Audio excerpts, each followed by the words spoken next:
இவங்க சுட்டுட்டு இப்போ தப்பிக்கிறதுக்காக மான் வேட்டைக்கு வந்தாங்க, அதனால சுட்டோம் அப்படின்றாங்க. எங்களை திருப்பி சுட்டாங்க, நாங்கள் திருப்பி சுட்டதெல்லாம் அவங்க இறந்துட்டாங்க. படுத்து இருக்கிற அப்பாவி இந்த கூலி தொழிலாளர்கள் மேலே துப்பாக்கி சூடு நடக்குது. மோகனையான்ற ஒரு காடு தலைமையில் 3 பேரை சுடுறாங்க. அதில் 2 பேர் இறந்து போயிடுறாங்க, அங்கே குண்டடிப்பட்டு இறக்குறாங்க. அப்போ இது தொடர்ச்சியாக நடக்கிற ஒன்று. 2014 இது நடந்திருக்கு. கர்நாடக வனத்துறையினர் திட்டமிட்டு ஒரு இனவெறியோட தான் இதை அச்சுறுத்தலாக தான் நம்ம பார்க்கணும். இப்போ வீரப்பன் இருந்திருந்தா என்ன நடந்திருக்கும்? வீரப்பன் இருந்திருந்த இந்த சம்பவங்கள் நடந்திருக்காது. திரிசா விஷயத்தை பேசுற அளவு கூட இந்த தமிழர்களுடைய சாவு என்பது பேசப்படலை.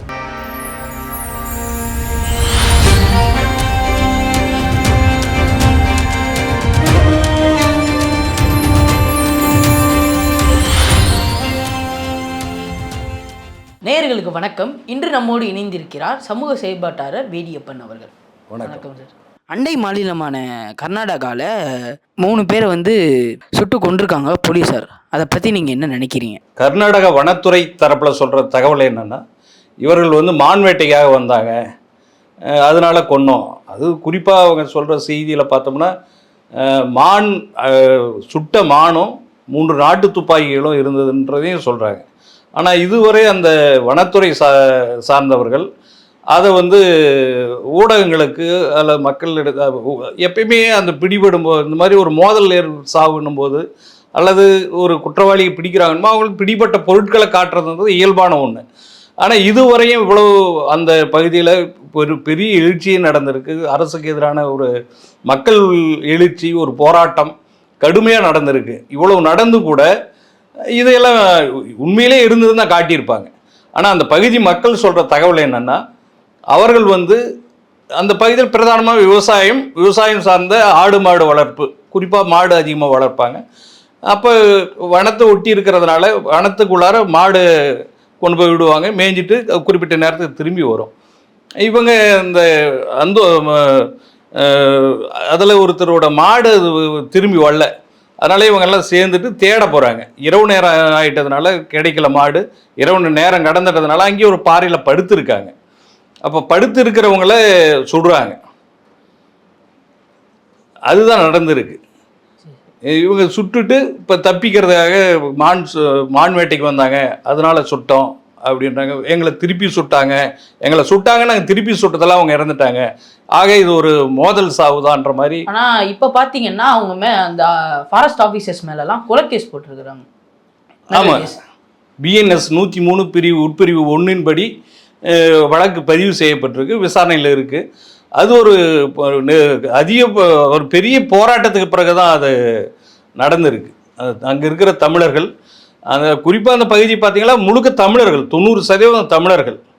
இந்த 1925, 26, 24, 25 அந்த காலகட்டங்கள் மேட்டூர் அணை கட்டப்பட்ட போது அங்கே பலாயிரக்கணக்கான மக்கள் பல கிராமங்கள் காலி சென்று அங்கே அந்த வனத்தை ஒட்டி இருக்கிற இல்லை அப்போ சென்னை சென்னை மாகாணமாக இருந்தப்போ அந்த கொல்லேகால் வட்டம் இதெல்லாம் தமிழ்நாட்டு சென்னை மெட்ராஸ் பிரசிடென்சியோட ஒரு பகுதி.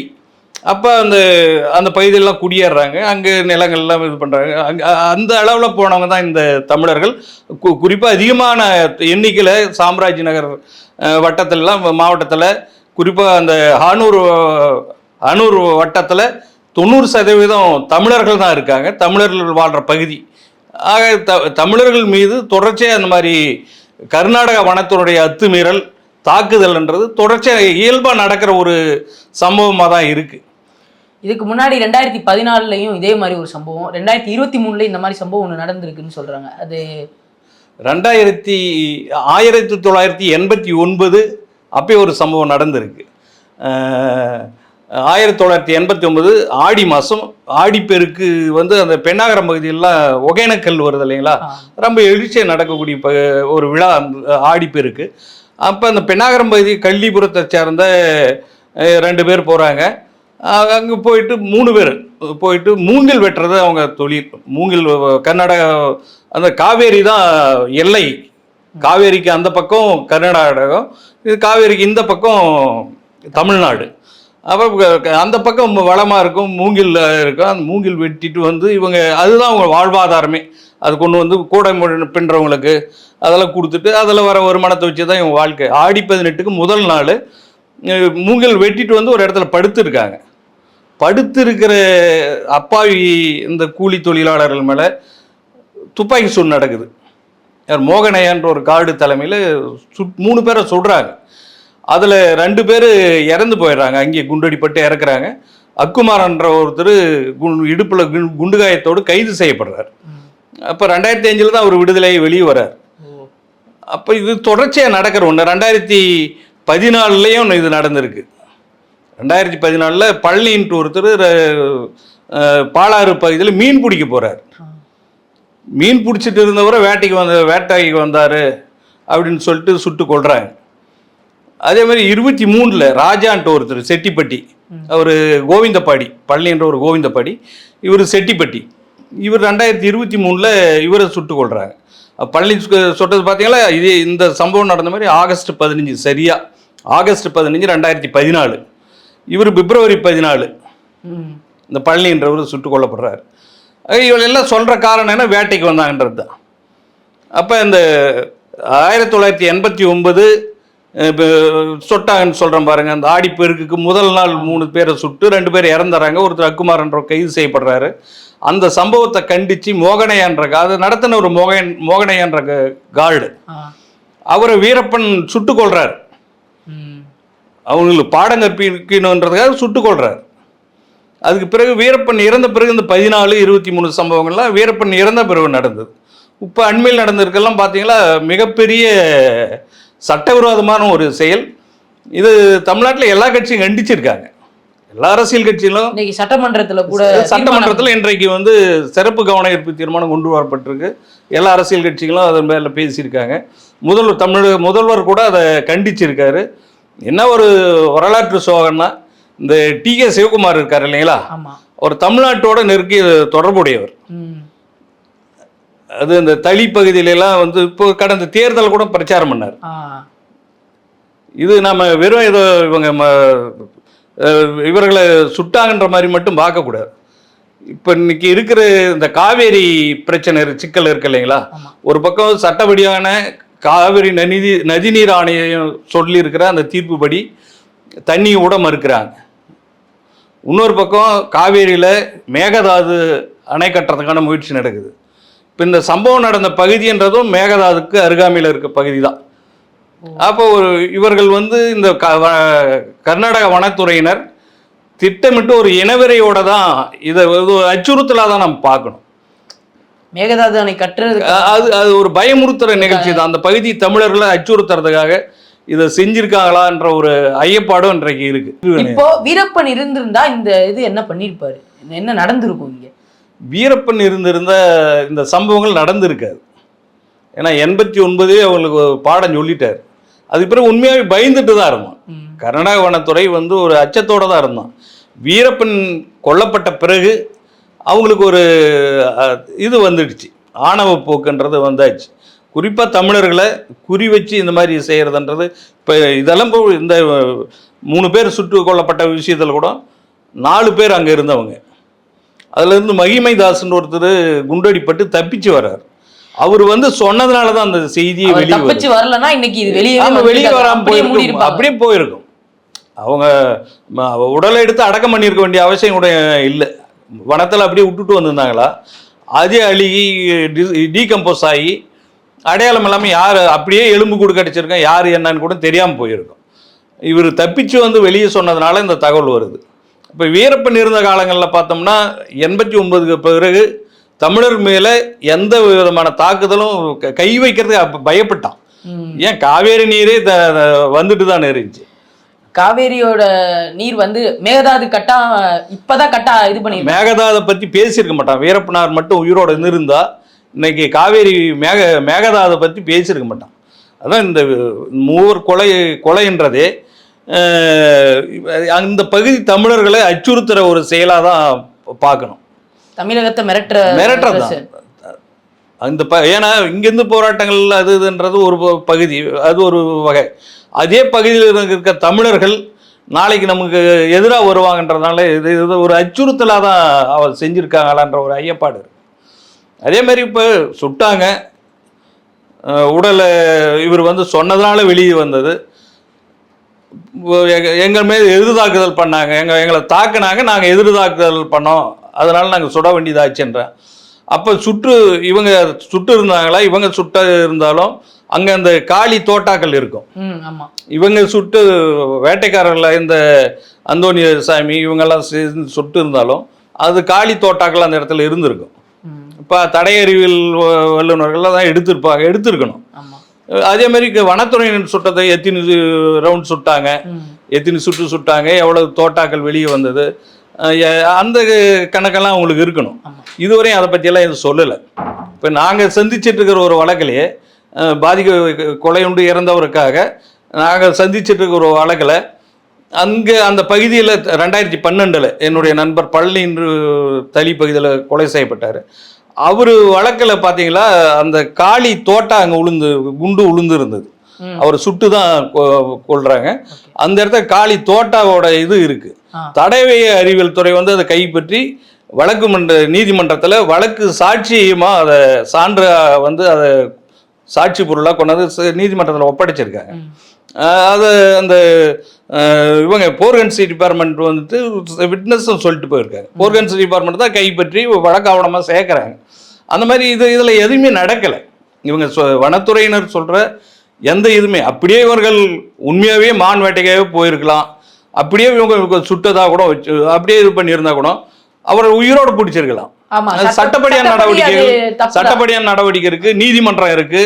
அப்ப சட்டத்தை இவர்களே எடுத்துக்கிறதுன்றது அது சட்டவிரோதமான ஒரு செயல். அதனாலதான் இப்ப மர்டர் கேஸ் அவங்க அதனாலதான் பிரிவு 103 உட்பிரிவு 1ல அவங்கள வழக்கு பதிவு செய்யப்பட்டிருக்கு. மேஜிஸ்ட்ரேட் விசாரணை நடந்துட்டு இருக்கு. அந்த மக்களுடைய எழுச்சி வந்தீங்களா பாத்தீங்களா, அந்த அனூர் வனத்துறை அலுவலகத்தை அடிச்சு நொறுக்கியிருக்காங்க. அங்க அந்த வனத்துறை அலுவலகம், போலீஸ் ஸ்டேஷன், அந்த அரசு அலுவலகம் இருக்க அம்பேத்கர் சர்க்கிள் இடத்துல 2 நாளாக மக்கள் கூடி மிகப்பெரிய போராட்டத்தை வந்து அதில் கன்னடர்களும் கலந்துக்கிட்டு தான் இருக்காங்கன்றது தான் இன்னொரு ஆச்சரியமான விஷயம். அவங்களுக்கே தெரியுது தப்புன்றது தெரியுது. அது இதில் போராட்டத்தில் ஈடுபட்ட 5 பேரை கைது செய்யறான். போராட்டத்தில் பாதிக்கப்பட்டவங்களுக்கு நீதி வேணும்னு போராட்டம் பண்ணவங்களை 5 பேரை கைது செய்து சிறைப்படுத்துறான். அப்பனா தமிழர்கள் அங்க இருக்கிறதே சேஃப் இல்லாம போயிட்டு இருக்கு. 90% தமிழர்கள் இருந்தாலும் இதுல என்ன கொடுமைன்னா, அது அந்த மொழிவாரி 1956 மொழிவாரி மாநிலங்கள் பிரிக்கப்பட்ட போது நடந்த ஒரு சிக்கல் தான் இது. அது ஒரு தவறு. அதில் நடந்த தவறு இன்றளவு அங்கே இருக்கிற தமிழர்கள் பாதிக்கப்பட்டிருக்காங்க. முறையாக அவங்கெல்லாம் தமிழ்நாட்டோட இருந்திருக்க வேண்டியவங்க. ஒல்லேகால் வட்டம் பெரும்பகுதி தமிழர் தான், 90% தமிழர். ஒல்லேகால் வட்டம் வந்து தமிழ்நாட்டோட இருக்க வேண்டிய ஒரு பகுதி. அவர் தமிழ்நாட்டோட இருந்தா இவங்களுக்கு இந்த சிக்கல் வந்திருக்காது. இப்ப அங்க கர்நாடகாவோட இருக்கிறதுனாலதான் இவ்வளவு பிரச்சனைகள் கிளம்பி இருக்கு. தமிழ்நாடோட இருந்தா தமிழ்நாடு அரசு ஒரு இப்ப கூட தமிழ்நாட்டில் அரசியல் கட்சிகள், தமிழ்நாடு அரசு, இவங்க எல்லாருமே இப்போ ஒரு முன்னெடுப்பு இந்த நேரத்தில் எடுத்தாங்களா சரியா இருக்கும். அந்த கொல்லேகால் வட்டத்தை வந்து தமிழ்நாட்டோட இணைக்கணும், தமிழ்நாட்டோட ஒரு பகுதியாக அதை கொண்டு வரணும். அந்த மொழிவாரி மாநிலங்கள் பிரிக்கப்பட்ட போது இது அவங்களோட போனது தான் இந்த கொடுமைகளை அந்த மக்கள் இன்னைக்கு அனுபவிக்க வேண்டியதா இருக்கு. இன்னைக்கு இதை பத்தி தீர்மானம் இன்று நிறைவேற்றப்பட்டிருக்கு சட்டமன்றத்தில். அடுத்து தமிழ்நாடுல இருக்க கட்சிகள் இதை பத்தி பேசுவாங்களா? நீங்க என்ன நினைக்கிறீங்க? இதை இல்லை, ஏதோ சம்பிரதாயத்துக்காக ஏதோ 2 நாள் பேசணும், ஒரு நாள் சட்டமன்றத்தில் கவனஈர்ப்பு தீர்மானம் கொண்டு வந்தோம், அதோடு போயிடக்கூடாது. இது முழுக்க ஒரு போலி மோதல் சாவை தான் பார்க்கணும். ஏன்னா ஒரு மோதல் சாவு ஏற்படும் போது கொலை வழக்காக பதிவு பண்ணி அது தேசிய மனித உரிமை ஆணையம், உச்சநீதிமன்றம் பல வழிகாட்டுதல்களை சொல்லியிருக்காங்க. இவங்க வந்து இதை இவ்வளோ அழுத்தத்துக்கு பிறகு இந்த கொலை வழக்காக பதிவு பண்ணியிருக்காங்க. மேஜிஸ்ட்ரேட் விசாரணைக்கு உத்தரவிட்டிருக்காங்க. இப்போ குடும்பத்துக்கு 15 லட்ச ரூபா நிவாரணம் இழப்பீடு கொடுக்கணும்னு சொல்லி அறிவிச்சிருக்காங்க. இவ்வளோ அழுத்தங்களுக்கு பிறகு தான். ஆனால் அந்த தமிழக அரசியல் கட்சிகளை பொறுத்தவரையும் முழுமையாக இது மேகதாதோட பின்புலத்தில், காவேரி நீர் சிக்கலோடைய பின்புலத்தில் நடக்கிற ஒரு சம்பவமாக தான் பார்க்க வேண்டியிருக்கு. குறிப்பாக கர்நாடக வனத்துறை என்பது கன்னட இனவெறி கும்பலாக மாறிட்டு இருக்கிறது ஒரு மோசமான போக்கு. இதுக்கு ஒரு சரியான பாடம் சொல்ல வேண்டியது தமிழ்நாட்டு அரசியல் கட்சிகள். சட்ட ரீதியாகவே இதை எதிர்கொள்ள முடியும். தமிழ்நாடு அரசும் இந்த வழக்கை வந்து இப்போ சிபிஐக்கு மாற்ற வேண்டி ஒரு அழுத்தம் கொடுக்கலாம். தமிழ்நாடு இருக்கிற அரசியல் கட்சிகள், தமிழ்நாடு அரசு எல்லாருமே இதுக்கு ஒரு அனைத்து கட்சி கூட்டத்தை கூட கூட்டி அதில் ஒரு தீர்மானத்தை நிறைவேற்றி, சட்டமன்றத்தில் கூட தீர்மானத்தை நிறைவேற்றி இந்த வழக்கை வந்து சிபிஐக்கு, மத்திய புலனாய்வு குற்றப்புலனாய்வு பிரிவுக்கு மாற்றினாதான். ஏன்னா கர்நாடக போலீஸே விசாரித்து அதில் எந்த நியாயமும் கிடைக்க போகிறதில்ல. ஏன்னா குற்றவாளிக்கிட்டே அந்த வழக்கை ஒப்படைக்கும் போது அதில் எந்த நியாயமும் வராது. அதனால் மத்திய புலனாய்வு பிரிவுக்கு வந்து இந்த வழக்கை மாற்றி ஒரு சிறப்பாக விசாரித்தாங்களா தான் சரியாக இருக்கும். இன்னைக்கு பார்த்தீங்கன்னா இதை பற்றி எந்த நியூஸ் சேனல்லையுமே சோஷியல் மீடியாலையுமே இந்த எதுவுமே வரலை. ஒரு சில சமூக ஊடகங்களில், யூடியூப் சேனல் ரெண்டு ஒன்றில் தான் பேசியிருக்காங்களே தவிர எல்லா விஷயங்களையும் பற்றி திரிசா விஷயத்தை பேசுகிற அளவு கூட இந்த தமிழர்களுடைய சாவு என்பது பேசப்படலை. ஆந்திராவில் போனால் சொல்கிறான், கர்நாடகாவில் வந்தால் சொல்கிறான். தமிழன் மட்டும் ஜனநாயகமாக இருக்கணும்னு எதிர்பார்க்குறாங்க. அவங்கெல்லாம் ஆயுதத்தோடு நம்மளை அடக்கணும்னு நினைக்கிறான். ஆனால் நாம் மட்டும் காந்தியவாதிகளாக இருக்கணும், காந்தி வழி கடைபிடிக்கணும், அடி வாங்கிட்டே இருக்கணும் அப்படின்னு நினச்சிட்டு பண்ணிட்டுருக்காங்க. ஆனால் தமிழ்நாட்டில் அரசியல் கட்சிகள் ஒரு வலிமையான எதிர்ப்பை தெரிவிக்கலைன்னா இது தொடர்ச்சியாக நடக்கும். ஆனால் வீரப்பன்ற ஒரு தனி மனிதனாக இருக்கிற வரையும் 89க்கு பிறகு தமிழன் மேலே கை வைக்கிறதுக்கு யோசனை பண்ணான். இன்னொரு வீரப்பன் வந்தால் தான் அங்கே இன்னொரு வீரப்பன்ல அந்த கருத்தியல் வந்து நடைமுறைப்படுத்தணும். வேற வழியே கிடையாது. அடித்தா எவ்வளோ நாளைக்கு இது அடி வாங்கிட்டு, இயேசுநாதர் கூட தானே சொல்கிறார், ஒரு கணத்தில் இருந்தால் மறு கணத்தை காட்டுன்றாரு. நாமளாக போய் அடிக்க வேண்டியது. தொடர்ச்சியாக அடிச்சுட்டே இருக்கான். அப்போ வேற என்ன செய்யுது? குறைந்தபட்சம் சட்ட ரீதியான நடவடிக்கைகளையாவது நம்ம போய் அவனை துப்பாக்கி எடுத்து திருப்பி சுட முடியாது. மக்கள், நம்ம தமிழர்கள் எப்பவுமே ஜனநாயகவாதிகள், அது செய்ய மாட்டோம். நம்ம அரசும் கொஞ்சம் மென்மையான போக்கு, நட்பு மாநிலமாக பார்க்குறோம், அண்டை மாநிலம் நட்பு சக்தியாக பார்க்குறோம்.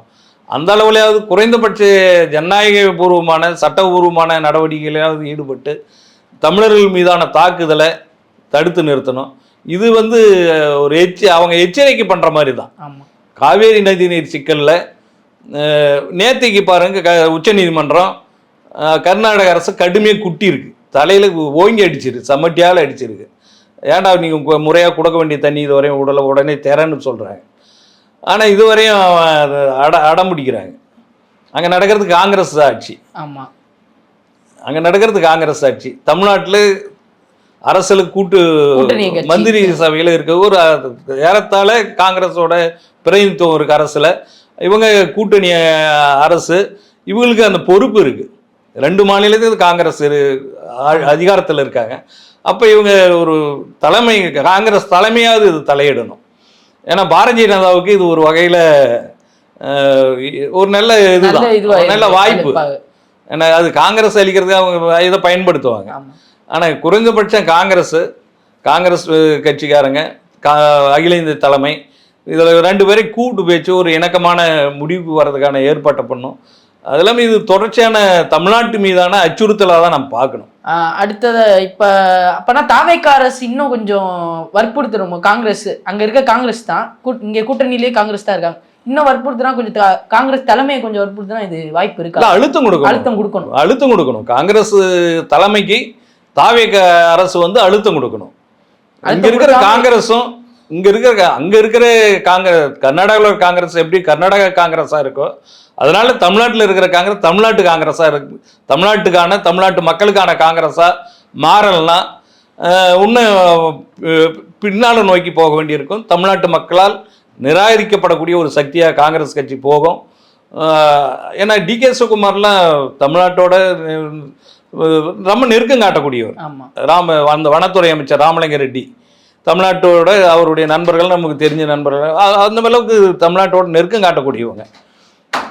இந்த சிக்கலில் இது போன்ற சிக்கல்கள் வராமல் இருக்கிறதுக்கு என்ன நடவடிக்கையோ அதை செய்யணும். தேசிய மனித உரிமை ஆணையம் உச்சநீதிமன்ற வழிகாட்டுதலின்படி கொலை வழக்கு பதிவு செய்யப்பட்டு அவங்க வந்து அந்த வனத்துறை அலுவலர்கள் மீது நடவடிக்கை எடுக்கணும்.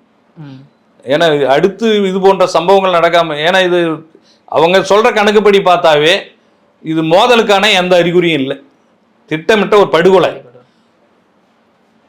அது குறிப்பா மேகதாது ஒட்டி இருக்கிற ஒரு பகுதி, இது மேகதாட்டு ஒட்டி இருக்கிற அந்த பகுதின்றதால ஒரு அச்சுறுத்தலுக்காக இது எப்பயுமே கர்நாடக வனத்துறை தொடர்ச்சியாக செய்யக்கூடியதான். தமிழ்நாட்டுக்கு எதிராக அவங்க செய்யக்கூடிய ஒரு வழக்கமான போகு. ஒரு அந்த இனவாதம்ன்றது கர்நாடக வனத்துறை சார்ந்தவங்ககிட்ட நிறையவே இருக்கு. கன்னட இனவாதம் தான் இதை அவங்கள இந்த நிலைமைக்கு கொண்டு போய் நிறுத்தி இருக்கு. திட்டமிட்டு தமிழர்கள் தெரிஞ்சதுனால தான் சுட்டுருக்கு. அப்ப அனைத்து கட்சி கூட்டம் கூட்டி இந்த அனைத்து கட்சி கூட்டத்தை கூட்டி அதுக்கு ஒரு அழுத்தம் கொடுக்க வேண்டியிருக்கு. தமிழ்நாடு சட்டமன்றத்தில் தீர்மானம் கொண்டு வரணும். இதெல்லாம் செஞ்சு அந்த எல்லையோர தமிழர்களை வந்து பாதுகாக்க வேண்டியது தமிழ்நாடு அரசுக்கும் தமிழ்நாட்டில் இருக்கக்கூடிய அனைத்து கட்சிகளுக்கும் அந்த பொறுப்பு இருக்குது. அது செய்வாங்கன்னு நம்ம எதிர்பார்க்கிறோம். உங்களோட கேள்விகளுக்கு நன்றாக வெளியிருந்தீங்க. மிக்க நன்றி. நன்றி.